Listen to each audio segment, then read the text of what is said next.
Olá, seja muito bem-vindo.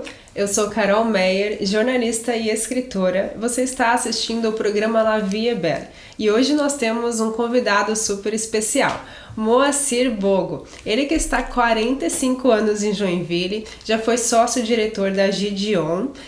Hoje, atualmente, é sócio proprietário do Parque Unipraias em Balneário Camboriú e da Sky Glass em Canela, ali perto de Gramado. Moacir, muito obrigada pela sua presença, pela sua participação aqui no programa La Vie est Belle. Legal, espero corresponder às suas expectativas. Para começarmos o programa, como sempre, a primeira pergunta é para a gente conhecer a forma de pensar do nosso entrevistado. O que é uma vida bela para você?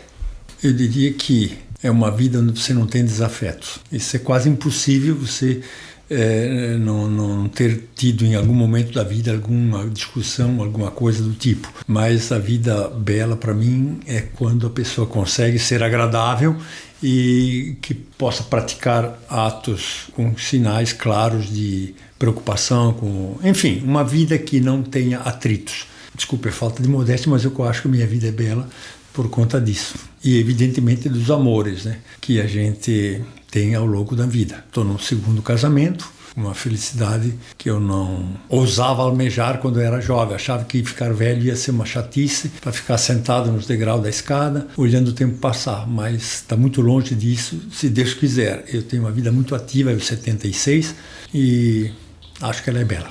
Perfeito.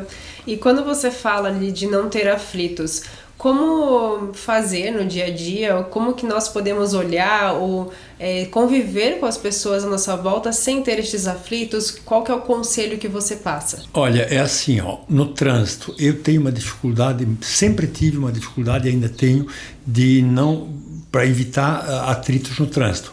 Realmente faz muitos anos que eu não tenho atrito, mas fico nervoso ainda com alguma frequência, o que eu lamento. Mas se você levar essa prática de dirigir o teu carro para a vida normal, é muito semelhante. Então, na vida normal, na vida com as pessoas, eu consigo me conter e tento sempre ser agradável, né, evitando discussões ou coisas do tipo. Lamentavelmente eu não consigo assim no trânsito, mas estou treinando a cada dia que passa para ser mais humilde e mais manso, no sentido assim de não se enervar por tão pouca coisa. É uma prática constante. Quando alguém diz alguma coisa desagradável, um gesto, ter a capacidade de relevar isso. Você passa a ter a sensação de ser credor. Quando eu ofendo alguém ou se eu faço alguma descortesia no trânsito, eu me sinto mal porque eu fiquei em dívida.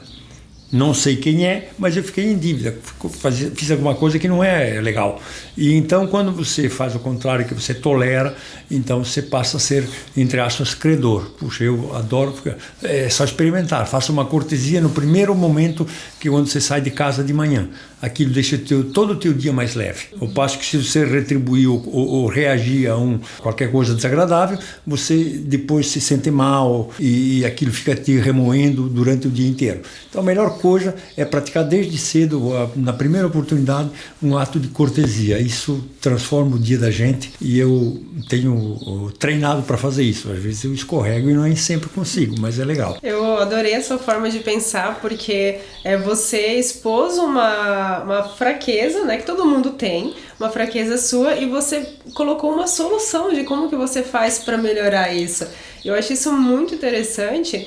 Até eu estava falando esses dias sobre os pensamentos negativos, né? Que às vezes a gente tem um pensamento negativo e esses dias eu comentei, nossa, minha mente parecia que estava lutando, né, com pensamentos negativos positivos. Aí eu vinha um pensamento negativo, já colocava outro positivo. Vinha outro negativo, colocava outro positivo. E você falou desta mesma forma, que você fez algo ali que você se sentiu, né, não tão bem por ter feito aquilo, mas já no primeiro momento que teu coração disse, faça de forma diferente. Você foi lá, fez diferente e melhor para trazer essa sensação tanto para você, tanto para o outro ali de bem-estar, né? Eu aprendi isso numa situação muito peculiar. Eu sempre tenho um carro antigo na minha garagem e já passei por vários deles. E um dia eu saí, era véspera de Natal, saí do trabalho e quando eu fui dobrar uma esquina o carro apagou. o motor era um carro antigo e eu interrompi a passagem de alguém que vinha no sentido contrário. Aí eu desci do carro, me esforcei para empurrar o meu carro de volta, para deixá-lo passar, e quando ele passou, ele xingou e disse: tira essa M da minha frente, ele gritou. Eu fiquei tão irritado que eu não sei como aconteceu. Eu falei para ele: Feliz Natal! Eu respondi, mas não planejei aquilo, saiu da minha boca, porque eu acho que não achei outra coisa. Talvez eu quisesse dizer um palavrão, mas na hora eu disse Feliz Natal. E eu percebi que a mulher dele, que estava sentada ao lado, deu de dedo, né, enquanto eles foram se afastando. E aí eu tomei aquilo como uma lição. Falei: olha só, em vez de você reagir com uma grosseria, retribua com uma coisa do tipo. Não é fácil, nem sempre eu consigo. E tá na Bíblia, né? De nós precisamos fazer o bem, independente do que venha. Se vem o bem ou o mal, retribua com o bem. Os teus valores, os teus princípios. Eu vi que você falou de família, mas fala um pouco mais dos teus princípios, dos teus valores que você considera fundamentais para uma vida bem vivida. A franqueza, a sinceridade, né? Eu sempre costumo dizer o seguinte: quem fala a verdade não precisa ter boa memória. Quem não fala a verdade tem que se lembrar que mentiu para alguém e que ele tem que repetir essa mentira na medida do possível. Uma das coisas que eu tenho como princípio é falar a verdade. Eu acho que falando a verdade você não precisa ter boa memória, porque a história vai ser sempre a mesma. E uma coisa que me deixa, raramente acontece, mas é alguém duvidar do que eu falo. Bom, poxa, para mim é uma ofensa muito grande, porque eu não minto, logo eu acho que todo mundo tem que acreditar. Mas se a gente sentar do outro lado da mesa e estiver no lugar da pessoa, ele tem o direito, às vezes, de não levar tão a sério quanto a gente. Mas, enfim, esse é um princípio que eu não abro mão. Ser sincero e franco, né, sempre respeitando a verdade. E os valores que você leva para a sua vida? O trabalho, né, a família. Eu me considero feliz porque a gente vê tantas situações desagradáveis em famílias, ou por conta de diferença de gênios, ou por conta de situações materiais, coisas assim. Eu sou feliz porque a minha família tem, como todos os seus atritos aqui e ali, também não é... Já foi muito grande, eu sou o 13º filho da casa, então passei por inúmeras situações. Mas eu tenho 2 filhos apenas e 5 netos, mas então é uma vida muito harmoniosa. A família é uma peça fundamental na vida das pessoas. Quais são as qualidades que você mais valoriza numa pessoa? Olha, isso, a sinceridade, né, a solidariedade, as pessoas que se importam com os outros, né? Isso eu acho uma coisa sensacional. Você vê muitas pessoas que teriam condições de fazer grandes coisas, que para elas seria eventualmente uma coisa não tão significativa, mas para outros, né? Eu gosto sim, de fazer, claro que não faço isso todo dia, mas eu dou uma gorjeta de R$50. Para quem? Para uma pessoa que eu nunca mais vejo na vida, ou que eu nunca vi, às vezes para a pessoa que abasteceu o meu carro. Claro que a gente não pode fazer isso toda hora, né? Mas, enfim, aí eu sempre faço a conta. Bom, se eu fizer isso 50 vezes por ano, ou 100 vezes por ano, não vai afetar a minha situação financeira. E eu sempre, disfarçadamente, tento olhar ver a reação da pessoa pelos olhos. Mas por quê? Gera uma energia positiva muito legal. Que é fazer o bem para o outro, nós que ficamos ainda melhor, né, por estar fazendo o bem com o outro. Exatamente, eu sempre me sinto melhor. Exatamente. Se você fizer uma grosseria com alguém, aquilo fica remoendo a gente o dia inteiro, mas que tolice, por que eu fui, né? Então, tem os dois lados, as duas formas de fazer. Eu prefiro essa que deixa as pessoas satisfeitas. Não sou a melhor pessoa que você possa ter visto ou assistido, mas são valores que eu persigo e ações que eu tento praticar com alguma frequência. E na sua área profissional, pessoal e espiritual, como que você equilibra, né? Que daqui a pouco a gente vai entrar um pouco na sua área profissional, olhando um pouco do que você já fez até hoje, a tua lição, mas eu queria que você contasse um pouco como é este equilíbrio que você lida, tanto agora como você fazia antes, para equilibrar a tua vida profissional, pessoal e espiritual. Digamos assim, eu sou católico, né? Fui criado na religião católica. Com o passar do tempo, eu acho que as pessoas, não sei se todas fazem isso, mas eu penso que muitas fazem sim, tentar se aproximar de Deus. Não necessariamente através da religião.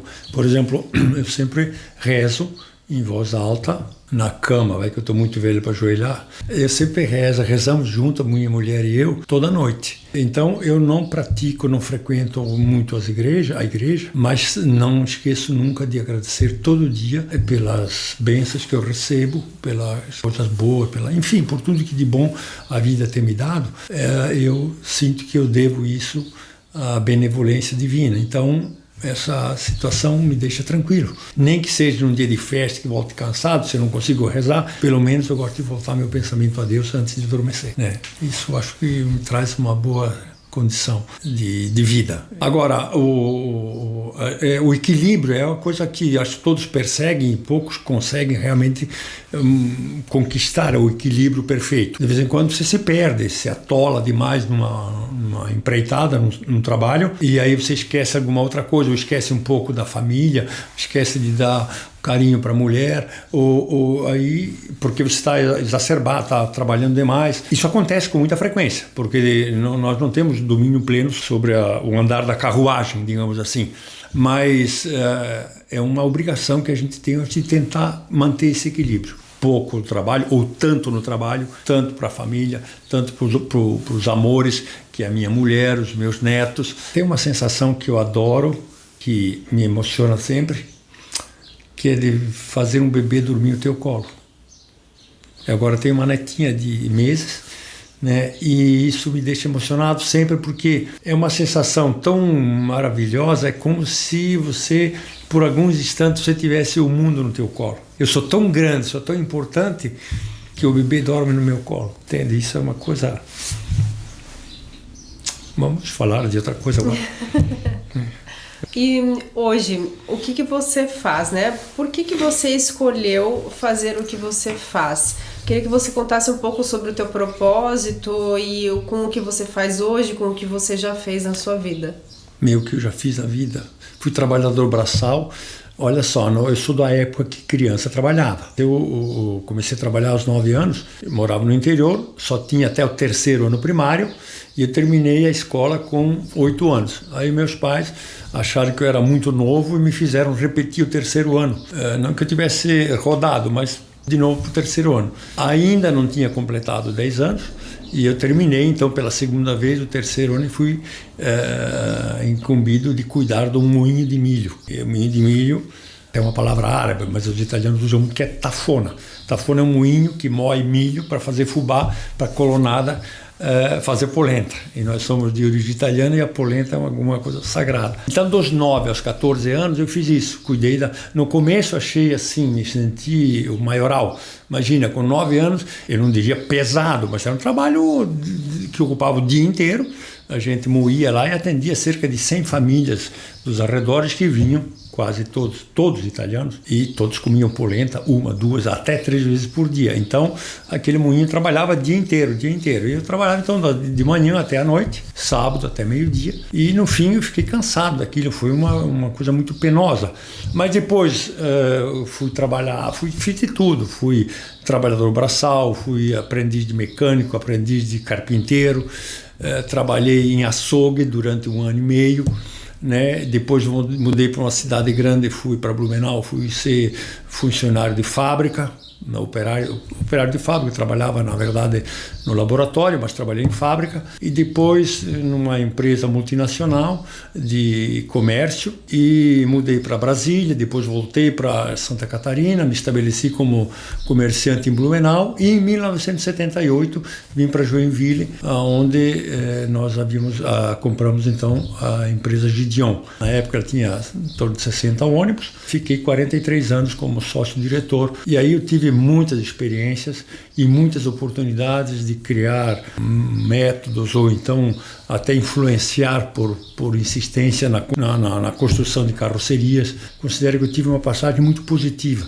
Culminou em 2019, sendo reconhecido pela Associação Nacional de Transportes. Eu recebi uma comenda em Brasília por conta da minha participação ao longo desse tempo todo. De fato, eu era muito preocupado com as coisas e me rebelava às vezes contra o próprio fabricante de chassis para ônibus e do fabricante de carroceria, porque eles nunca perguntavam para nós o que era bom para o nosso cliente, que é o usuário do ônibus.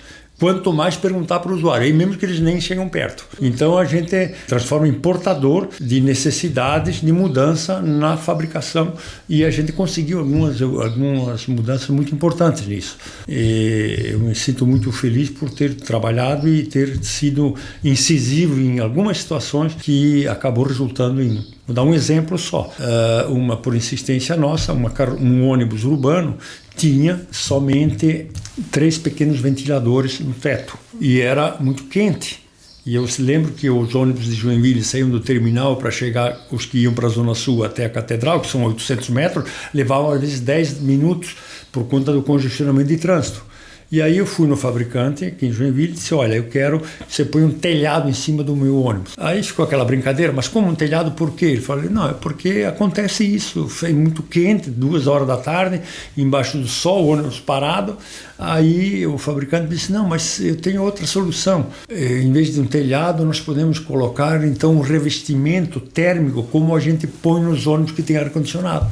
Falei, pô, campeão, legal, por que você não me oferece isso? Eu vou abrir mão do telhado. Falei, vamos fazer esse isolamento térmico. Aí, além disso, eu disse, olha, eu não quero mais 4 ventiladores, eu quero 9 ventiladores no ônibus. Um só para o motorista, de tamanho maior, e os outros também de tamanho maior, com ventilação e exaustão. Porque no inverno as pessoas não gostam de abrir a janela do ônibus, mas muitas pessoas dentro do ônibus também criam bafo, então precisavam fazer a exaustão disso aí. Foi assim que aconteceu. Aí eu disse...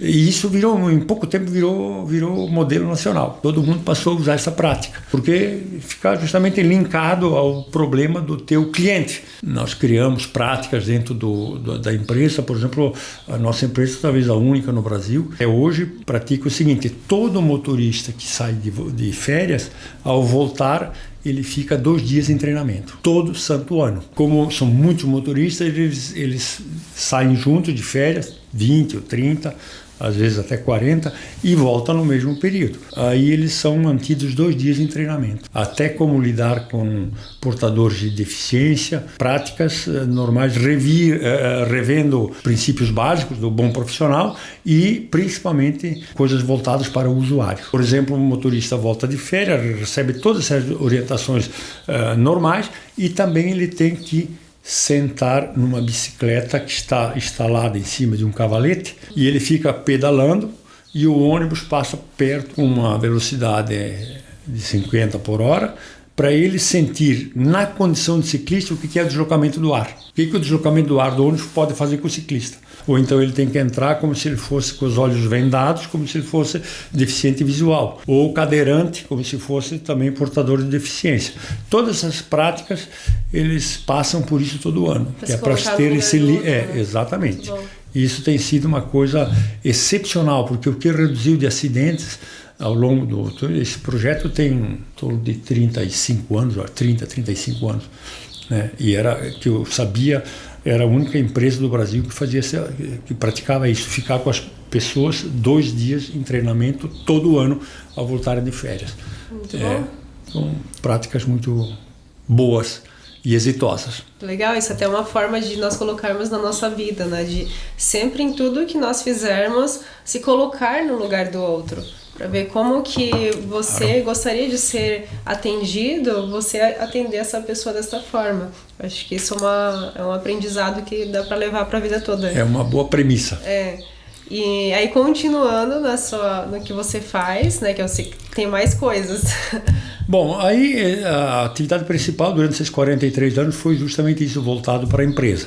Mas já em 99 nós inauguramos o teleférico do Balneário Camboriú. E ali, na verdade, esse projeto já existia, mas estava adormecido. E numa viagem para a Europa, na época o prefeito Luiz Henrique da Silveira estava conosco, ele estava prospectando alguma coisa sobre tratamento de esgoto e nós procurando bilhetagem eletrônica para implantar em Joinville. E aí nós, na França, nós subimos por um teleférico, uma montanha, com um teleférico, e ele provocou, por que não coloca isso em Joinville? E um teleférico, bom, aí eu voltei, os meus sócios aceitaram esse desafio e, para sorte nossa, encontramos esse projeto adormecido em Balneário Camboriú, não que Joinville talvez não merecesse, mas realmente o público, o fluxo de turista é incomparável. Sim. Enquanto aqui nós temos alguns milhares, sei lá, para cada um que vem em Juízo vai ter uns 120 que vão para Balneário Camboriú. Então foi um projeto que a gente pagou caro porque não tinha experiência em operações financeiras internacionais, mas levamos 12 anos para terminar de pagar o tal do teleférico, mas hoje ele é um sucesso, continua sendo um sucesso, já está pago, felizmente, e é uma operação rentável, então foi uma experiência muito, muito positiva. E agora, mais recentemente, então, depois de Balneário Camboriú veio um teleférico em Aparecida, aí vieram os barcos, que tem lá os barcos pirata, que fazem parte também da mesma empresa, eu não diria num voo solo, mas com outra sociedade, e a gente fez aquele empreendimento em Canela. Estamos agora prestes a fazer um idêntico em Balneário Camboriú, no Morro do Careca. E, enfim, eu tenho uma série de felicidade de ter criado esses equipamentos mais recentes, como repetindo, a Sky Glass Canela, e tenho outros equipamentos que também são voltados para parques. E a gente adotou um slogan que é o seguinte, é adrenalina contemplativa. Então, todo mundo quer emoção. A adrenalina é uma coisa boa, mas nós procuramos, o nosso slogan é que ela tenha uma certa dose, né? Não é aquela maluquice de uma montanha russa que você quase perde o fôlego, às vezes, né? O que não dá para todo mundo, não. A nossa ideia é provocar adrenalina nas pessoas, né? Mas ao mesmo tempo que ela seja contemplativa, que dê tempo. Por exemplo, esse giro lá do Sky Glass Canela, daquele equipamento que a gente chama de abusado, ele demora 2 minutos e 45 segundos, em câmera lenta. Então, você fica com medo, a tua adrenalina sobe, mas você tem tempo para olhar, né? Nem todos conseguem fazer isso, mas a ideia é essa, é você vender a adrenalina contemplativa.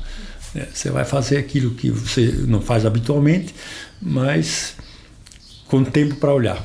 Eu dei uma olhada na internet e coloca lá no Google Sky Glass Canela. Aí você dá uma olhada nas imagens, é muito bonito. A sua filosofia de vida. Eu queria que você comentasse um pouco, olhando a sua vida até hoje. Qual que é a filosofia de vida que você adotou para você? Eu sou do tempo da lamparina. Meu pai foi muito criativo, ele acabou construindo lá no interior a primeira casa com janelas de vidro. Ele comprou o primeiro caminhão, construiu a primeira serraria, foi uma coisa, mas era uma coisa muito, muito dura. E a gente crescia, as pessoas todas cresciam pensando, meu Deus, eu quero ir embora.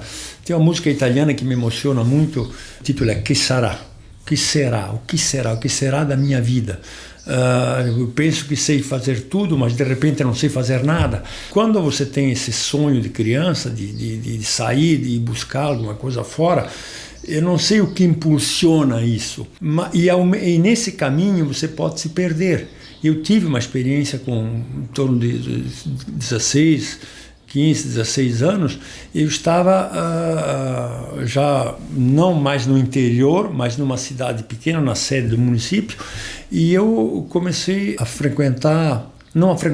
formamos um pequeno grupo de rapazes que faziam algumas coisas que não eram exatamente um exemplo de retidão. E eu tive a sorte de cometer um deslize e de ser apanhado com a boca na botija e de ser severamente repreendido, inclusive ameaçado. Olha, se eu poderia te levar isso para a delegacia, isso pode te levar para a delegacia. Não vou fazer isso, mas você, em contrapartida, você tem que fazer isso.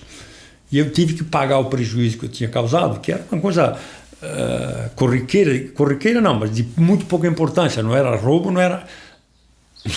não era nada para levar para casa. A gente acabava fazendo festa e às vezes lançava a mão de alguma coisa que não era exatamente da propriedade da gente, né? Não era para fazer festa, mas era uma coisa que não era legal. E eu tive a felicidade do meu patrão puxar a minha orelha e dizer: não, eu conheço a tua família, isso não é compatível com você.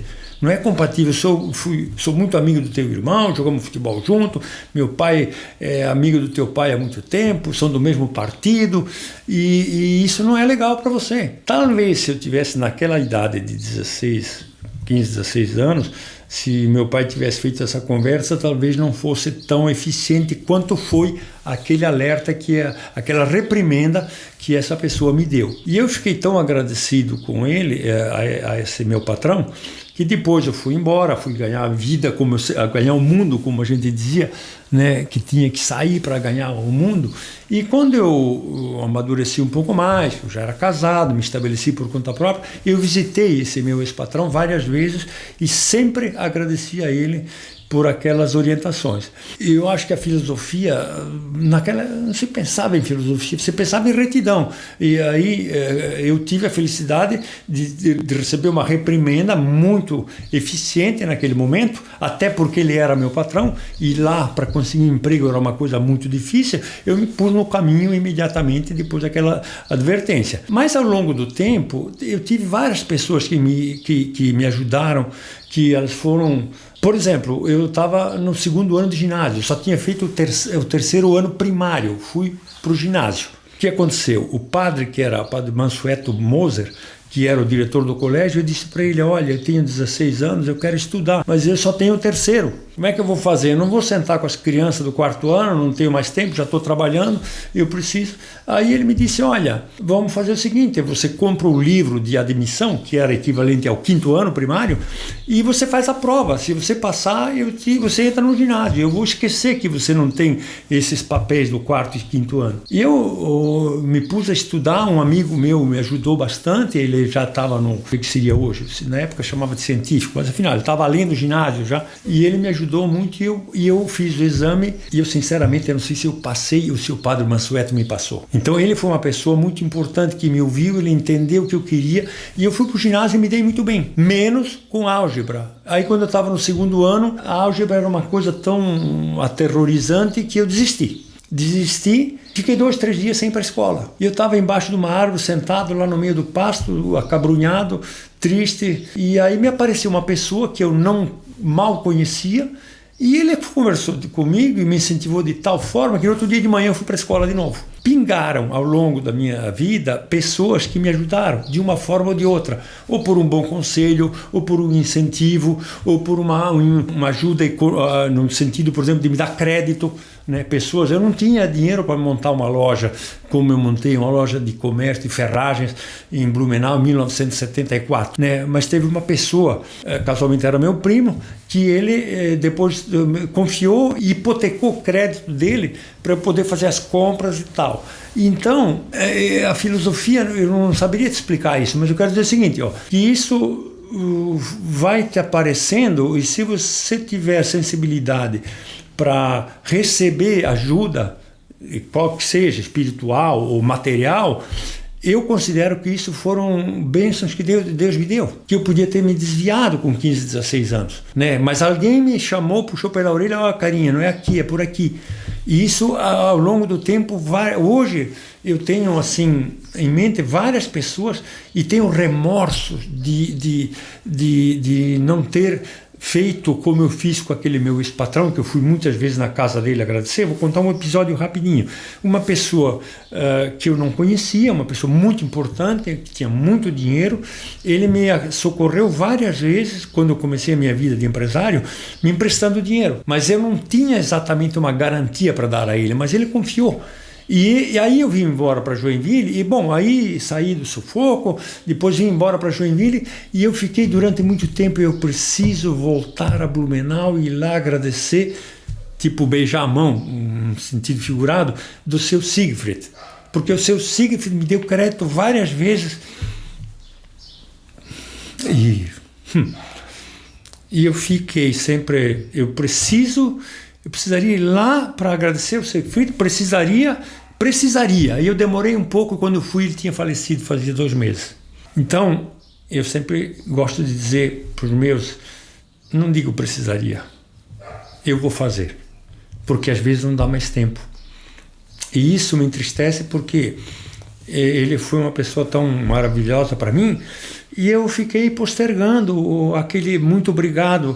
Eu diria para ele, talvez, toda hora, muito obrigado. Mas quando eu devia ter ido, eu não fui, fiquei postergando, porque tinha outras prioridades, porque tinha que trabalhar, porque tinha que não sei o quê. Esses momentos que te fazem lembrar, olha, eu precisaria. Não precisaria, preciso. E se eu preciso, eu faço. Então, se tiver alguma coisa que você queira dizer para alguém, não deixe para depois, porque depois pode ser muito tarde. Eu tive essa experiência que me dói até hoje, porque se eu pudesse hoje, né, não só ele, outras pessoas, como eu digo, pessoas que Deus botou no meu caminho. Não é que eu vou dizer isso, poxa, mas e só para mim? Não. Seguramente milhões, milhares, milhões de outras pessoas receberam isso também.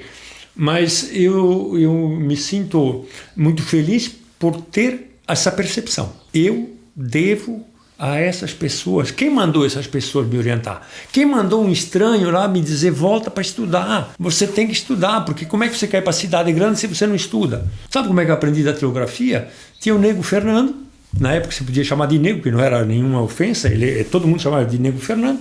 Ele trabalhava no único cartório que tinha na cidadezinha, e ele me ensinou datilografia à noite. Eu acho que tinha 5 máquinas de escrever na cidade. Uma era essa do cartório, e a gente jogava futebol junto, então à noite ele foi me ensinar datilografia. Mas como eu ainda tenho sempre os dedos muito, não tenho, as minhas articulações são ruins. Então, para eu poder datilografar, eu trabalhava de dia estudava e trabalhava no açougue, e à noite ia estudar datilografia, aprender datilografia com o Nego Fernando. Então ele mandava para casa, pega miolo de pão e aperta bastante miolo de pão na tua mão para elas amolecerem, que aí amanhã tu já vê melhor. São bênçãos que Deus mandou para mim, eu não tenho dúvida disso hoje. Que sem essas pessoas talvez eu teria me perdido, talvez eu não teria tido sucesso nas coisas, né? Apesar da educação espartana que a gente teve em casa. Era tudo muito duro. Meu pai sempre dizia assim, você tem que fazer bem feito para fazer uma vez só. Olha só, a profundidade disso, você tem que fazer bem feito para fazer uma vez só. Senão, você faz de qualquer jeito, tem que voltar, né? Então ele era muito rígido. Depois, no final da vida, ele ficou uma pessoa maravilhosa, daquele intransigente, daquele exigente que ele era. Ele estava em cima do estaleiro e me pediu um martelo. Ai de mim ou de qualquer outro que desse o martelo para ele, que não fosse pelo cabo, para ele já ter o cabo na mão. E ainda o martelo virado do jeito certo que ele já podia bater no prego. Era muito exigente. Assim. Depois, no final da vida, ele me deu um ensinamento ímpar, a tolerância. Ele tinha pânico das novelas de televisão. Por que o governo... Olha só o que ele dizia. Por que o governo... A televisão não era do governo, hoje talvez elas sejam. Mas ele dizia assim, por que o governo não manda a televisão ensinar uma mãe como tratar as crianças, como fazer isso aqui? Não, fica passando... Então ele tinha uma coisa assim. Só que no final da vida, ele não se irritava mais com as coisas. Ele dizia, alguma coisa que ele não entendesse, ele dizia, não... deve ser coisa de hoje em dia, não estou entendendo.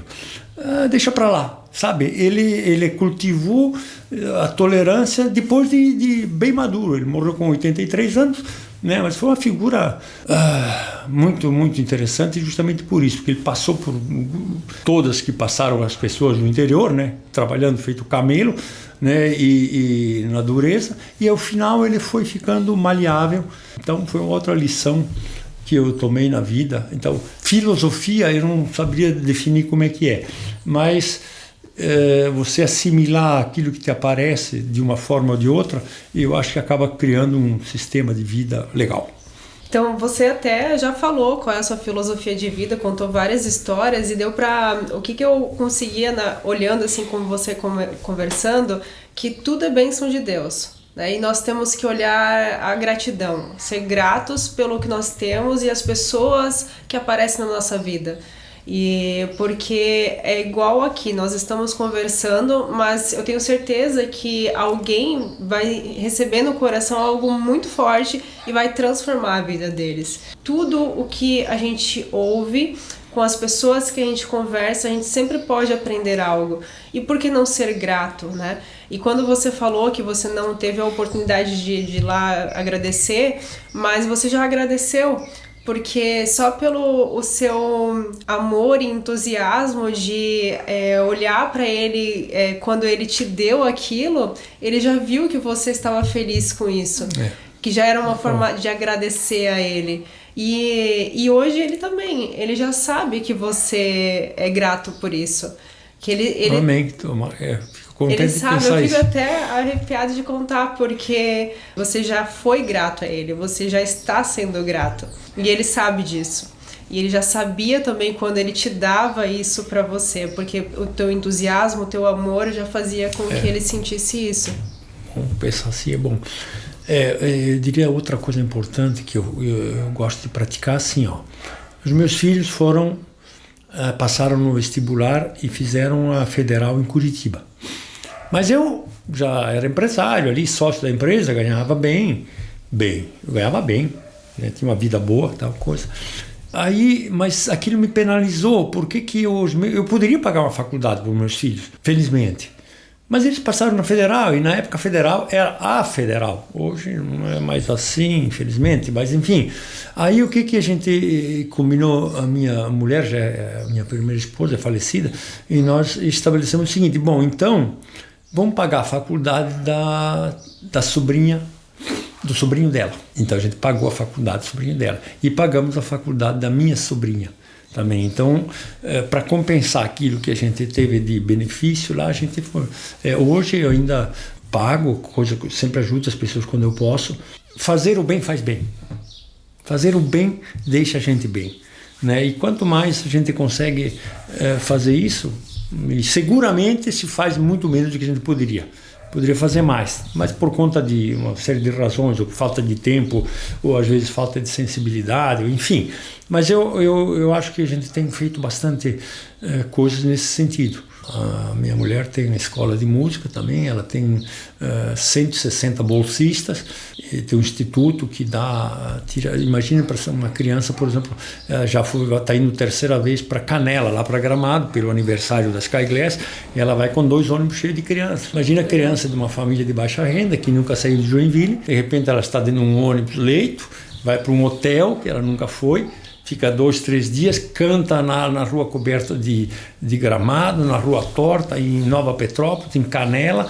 Então é uma experiência realmente única para essas crianças, né? E elas entendem um lado bom, gostoso da vida, que às vezes é diferente da dureza que ela tem em casa, porque são famílias de baixa renda, ou que são famílias como tantas que existem no mundo, às vezes bem estruturadas, às vezes nem tanto, e eles vêm para esse instituto com essas bolsas. Boa parte dele, mais da metade, fazem também aula de instrumento.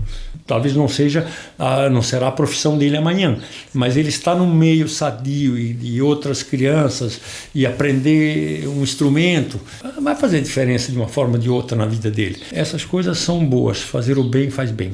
Um orgulho, uma forma de você se sentir: eu sou o maioral porque eu ajudei. Não, é a satisfação que isso traz, mesmo no silêncio. O sorriso de uma pessoa, ou a emoção de um momento, enfim, é isso aí. Ser legal é legal. Vamos lá. Sim, nos faz nós melhores do que o outro que está recebendo. Que a gente se sente ainda melhor do que o outro que recebe, né? Agora vamos falar franco. Se eu começasse a falar das minhas fraquezas, aí ia demorar, esse vídeo ia ficar muito mais longo, talvez 2 vezes. E todos nós temos as nossas fraquezas também. Mas sim, eu sou uma pessoa muito feliz e agradecido a Deus por isso. Que legal. E como que você hoje continua aprendendo e crescendo, mesmo após ter acumulado essa sabedoria de vida que você acumulou? Como que você continua crescendo e aprendendo hoje? Pela observação. Né? Porque sempre tem coisas positivas acontecendo ao teu redor. Então, se a gente tiver a sensibilidade e a humildade, né, de entender que todos nós sabemos alguma coisa mais do que o outro. Eu conheço uma pessoa que faz tanta caridade, eu fico pasmo de ver que ele é uma pessoa que luta o tempo todo, né, para sustentar a família e tudo, e se mete a ajudar a construir a casa do cara que ficou embaixo da enchente, que vai lá, ele passa o chapéu para ajudar aquilo que não está mais no alcance dele, mas é uma pessoa que tem um coração maior do que o peito. Então, são exemplos que a gente tem que ficar linkado para ver como tem pessoas boas nesse mundo. Qual foi a maior lição que a vida te ensinou? 1983, agora estamos no momento dessas enchentes, dessas enxurradas malucas. Em 1983, eu já morava em Joinville, meu pai em Rio do Sul, e a minha irmã, que morava lado a lado, né, me ligou e disse: olha, o papai não está bem, você não quer vir aqui porque está chovendo tanto e ele não está legal. Então, fomos para Rio do Sul, o meu irmão que morava aqui e eu, E chegamos lá, uma chuva, um frio, e eles moravam numa rua onde jamais tinha ido água sequer na calçada. Naquele julho de 1983, a água... e o papai não estava legal, o médico tinha estado lá e chovia, e a água... as notícias é que a água ia subir mais. Eu consegui colocá-lo no hospital e interná-lo no hospital. Ele e a minha mãe como acompanhante. Quando eu voltei, que já era por volta da meia-noite, eu já não consegui mais chegar na casa com o carro. Eu já cheguei com água pelas canelas, porque a água subiu.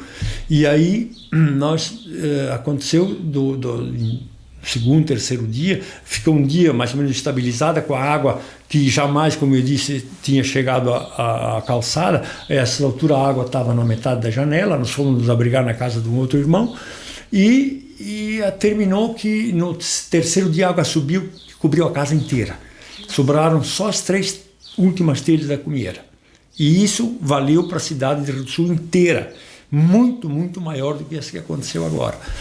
Então ali eu tinha ido para visitar o meu pai, que não estava legal, e ficamos lá na casa de um irmão, que era vizinho do papai, porém fora da enchente. Eu tinha dinheiro no bolso, levei cheque e fomos fazer compra para abastecer a casa, carregando isso, porque já não andava mais de carro, já estava tudo alagado. Passamos pelos pastos, carregando a sacola, saco de comida para levar para casa. E quando fui um dia, durante aqueles 5 dias, 6 dias mais agudos, uma senhora desceu o morro com um bujão de gás nas costas. Ela queria trocar por comida, porque a cidade ficou sem tudo embaixo d'água, sem abastecimento. E aí uma pessoa que era vizinha desse meu irmão, fora da enchente, tinha um caminhão cheio de verduras que ele tinha ido buscar na Ceasa de Curitiba. Ele tinha uma verdureira, e ele estava com um caminhão cheio de alimento. Mas era uma pessoa simples, ele tinha... Aí, quando foi lá pelo terceiro ou quarto dia, ele anunciou ali para a vizinhança que ele ia abrir o caminhão. Era uma pessoa simples, que ele tinha uma verdureira, ele abriu o caminhão. Sabe o que era abrir o caminhão? É chamar as pessoas e dar tudo de graça que tinha em cima do caminhão. Isso foi uma coisa chocante para mim, para ver o desprendimento dele, né, de fazer isso aí. E a outra lição pesada que eu aprendi ali é que eu tinha dinheiro no bolso, tinha cheque, e não tinha o que comprar. Então eu tive uma pálida ideia do que pode ser uma situação de guerra. Que você pode ser rico, você pode ter bens, mas você não tem aonde buscar. A cidade ficou sem abastecimento, ficou sem estrada, sem telefone. Eu fiquei 6, 7 dias sem conseguir falar com a minha família, né? Porque não tinha celular na época, né? A enchente derrubou os postes e tudo, virou a estrada, foi uma coisa...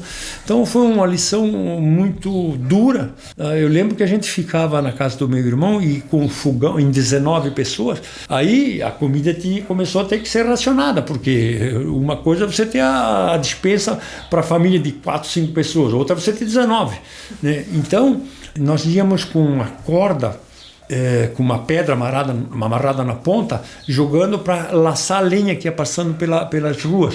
As ruas viraram rios. Então vinha de tudo, vinha porco morto, vinha de tudo que você possa imaginar, água abaixo. E vinha muita madeira. Então a gente jogava a corda com a pedra e laçava, digamos assim, e puxava para perto da borda e agarrava aquela lenha, levava para casa, serrava, partia para tocar o fogão dia e noite para poder secar. Não parava de chover, frio de julho, né? E então foi uma lição muito forte que eu nunca esqueço, e eu acho que foi uma prova muito válida, porque você começa a dar valor a coisas que passariam despercebidas. Em que situação é que você se sentiu no Brasil de estar cheio de dinheiro no bolso e não ter o que comprar? Agora de repente isso te dá uma noção do que pode ser uma situação de países que tem guerra, essas coisas, né? Foi uma coisa extremamente dura. Logo depois veio a segunda enchente, 15 dias depois, e o meu pai veio a falecer ali naqueles dias. Foi uma coisa muito traumática, porque teve lá um acidente, uma explosão, que os meus sobrinhos, uma acabou morrendo logo depois, 2 dias depois, e eu fui, levamos eles para o hospital, e eu fui lá num acampamento onde tinha os desabrigados da enchente. Era um pavilhão grande. Eu fui à cata de gente para doar sangue, porque esse acidente acabou precisando de sangue e o hospital tinha saído daquela catástrofe toda. Lições que não passam pela cabeça das pessoas. Eu posso dizer, eu tive o dissabor, tristeza de ver meu pai falecido naquelas condições, mas tive um aprendizado que eu nunca mais vou esquecer. Né? Já se passaram 40 anos, exatamente 40 anos, julho de 83 para 2023, são 40 anos. Eu nunca esqueci isso. Né? Isso ajudou talvez a me tornar mais sensível para certas coisas, para as necessidades das pessoas. Então a vida é maravilhosa no sentido de que ela está toda hora te mostrando, dando lições. Se você for sensível, tu assimila, para o bem e para o mal. Te botar no caminho, né? E pode servir até para te tirar do caminho. Mas é uma escola permanente. Isso aqui foi publicado em 1998, é a genealogia da minha família. Aqui estão 800 e poucos nomes dos que têm o meu sobrenome, Bogo. Agora estou reeditando esse livro, com a ajuda de profissionais, inclusive, e relatando toda a experiência da imigração, como é que aconteceu, e incluindo aqui todos os descendentes do meu bisavô que imigrou para cá. Meu avô chegou com 24 anos, junto com mais 10 irmãos, e o pai dele que tinha na época 60 anos. Então agora nós estamos publicando a reedição, onde estamos reunindo 2.140 nomes de parentes num livro. É uma metodologia muito interessante de genealogia, porque numa única página você vai achar o nome de uma pessoa com todos os parentes dele ali numa única página. As 2.140 pessoas da família, parentes, vão estar nesse livro que está sendo reeditado. Esse primeiro levei exatamente 2 décadas para reunir as informações para poder publicar isso aqui. Se você perguntar para 10 pessoas quem era o bisavô dessas 10 pessoas, seguramente 8 ou 9 não vão saber. Então a ideia do livro é fazer com que as pessoas que são da nossa, que têm parentesco com a nossa família, eles possam aqui, tanto agora como no futuro, se enquadrar e entender. Eu tenho as cartas que eu recebi depois da publicação desse aqui em 98, que são emocionantes. Né, das pessoas. Um me disse: olha, mas que maravilha, eu agora posso dizer que eu sou filho do fulano, que é meu pai, do meu avô, mas agora eu sei quem é meu bisavô, meu tataravô, meu outro avô e parará. Então tem coisas assim. E também tem uma carta que dizia o seguinte: olha, as minhas irmãs fulana e beltrana estão indo para a festa do lançamento, eu não vou.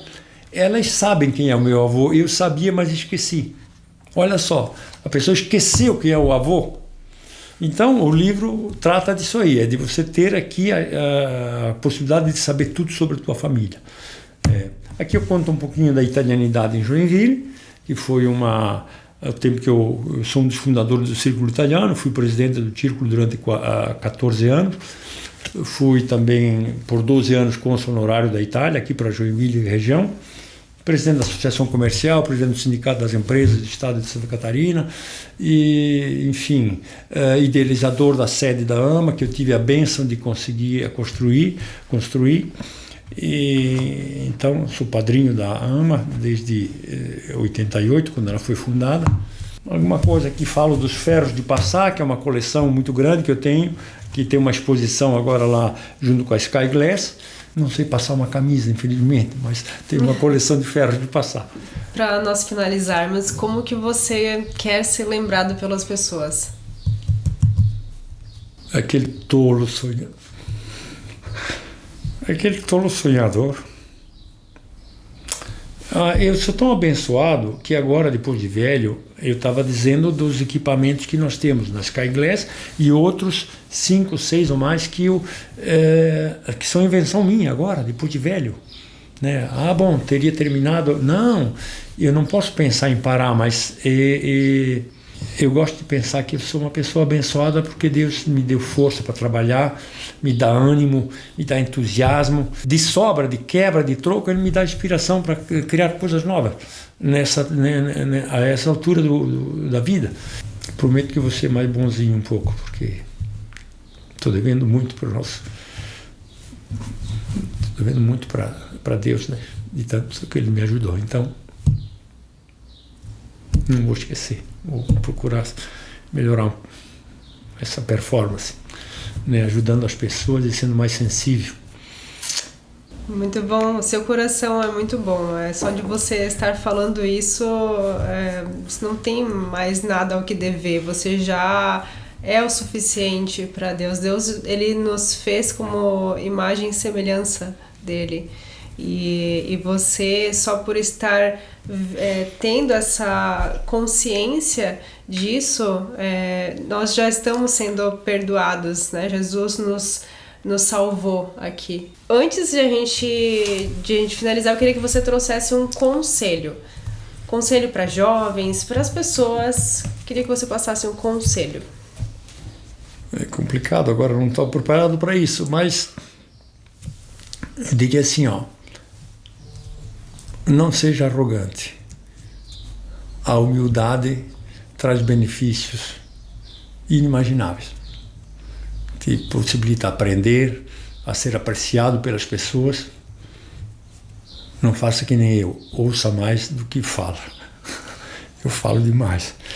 Mas isso que eu acho que os jovens poderiam cultivar, porque com certeza isso traz bons frutos. Perfeito. Muito obrigada, Moacir. Eu adorei aqui a sua sabedoria de vida. Eu tenho certeza que vai agregar muito a você que está assistindo, agregou a mim, trouxe vários insights também. Eu tenho certeza que vai trazer esses insights para a sua vida também. Muito obrigada, Moacir. Obrigado a você por ter tido a paciência de me ouvir. Paciência. Deixa eu contar um episódio para vocês aqui agora. Perdão. Desculpa. Quer contar, mas pode contar junto aqui no vídeo. Não, assim, chegou um dia que eu pensei, juro, eu preciso deixar de ser pobre, não é possível. Eu saí do interior, como eu falei, e com 19 anos, eu era um moço bonito. Fui para Blumenau. Mas quando eu estava lá no interior, eu só fui apresentado para a senhora dona escova de dente lá pelos 17, 18 anos. Até lá ninguém usava, ninguém usava escova de dente. Isso evidentemente trouxe consequências. E o dentista que ia lá, ele tinha uma broca tocada a pedal. Então você imagina o dentista que não era formado, era um prático, ele ficava apoiado numa perna e com a outra perna ele ficava tocando o pedal com a broca na tua boca, assim, Bom, moral da história, com 19 anos eu tinha perdido os 4 dentes superiores da frente. Como é que vai namorar um rapaz de 19 anos sem 4 dentes? Aí consegui, eu trabalhava na fábrica, consegui uma consulta com um dentista que disse que era barateiro, e eu fui então no sábado de manhã, pedi dispensa da fábrica, e fui para a consulta marcada, que era na Rua Amazonas, em Blumenau, na frente do batalhão do Exército. Ele tinha um gabinete, uma construçãozinha pequena que tinha uma antessala e o gabinete. E eu cheguei na hora marcada e entrei, estava a porta aberta, sentei e fiquei escutando ele trabalhar lá dentro com instrumentos dentários e um zum de conversa ali dentro. Fiquei, demorou até que finalmente ele me atendeu. Quando eu entrei, junto com ele tinha uma pessoa estranha, uma pessoa do lado dele. E quando você não tem os dentes, eu imagino, nunca fiz isso, mas eu imagino que seria mais ou menos como ficar só de cueca no meio da rua. Você fica completamente constrangido. E a pessoa, eu não sabia, não entendi se ele era principiante, se ele era auxiliar. E aí eu sentei e com o decorrer da conversa eu descobri que esse cidadão que estava do lado do dentista era o dono da cachorra que tinha passado por uma cirurgia um pouquinho antes do que eu, na mesma cadeira onde eu estava sentado, com os mesmos instrumentos que ele estava usando. Eu falei, eu tenho que deixar de ser pobre para poder ter dinheiro para fazer meus dentes. Né? E, então, uma experiência assim que você não faz ideia. Mas ele... o que resultou nisso todo? Imagina, você está sentado na cadeira que acabou de operar a cadela do cara. Mas aí tu saiu ou tu continuou? Não, eu estava sentado ali, o que eu ia fazer? Eu estava sem dente, o cara ia me ajudar, mas a cirurgia tinha acontecido. Sim. Só que o dono da cachorra estava aí do lado ainda, conversando sobre o assunto com ele. Nossa, mãe. Ainda bem que hoje em dia já é diferente, né? É. Obrigada pela sua presença. Eu sou Carol Meyer, jornalista e escritora, e você está no programa La Vie est Belle. Te espero no próximo vídeo.